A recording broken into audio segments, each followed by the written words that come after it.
This island has been home to many kingdoms. First, my people, the Cymru. Then came the Romans, the Vikings, the Angles and Saxons, the Flemish, the Normans. We spoke a dozen languages from a dozen nations. And then this hodgepodge of peoples became simply England.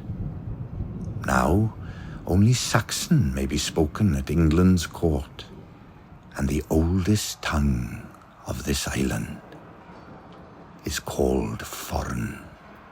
Today, we teach the Saxon that this island was only ever theirs to share.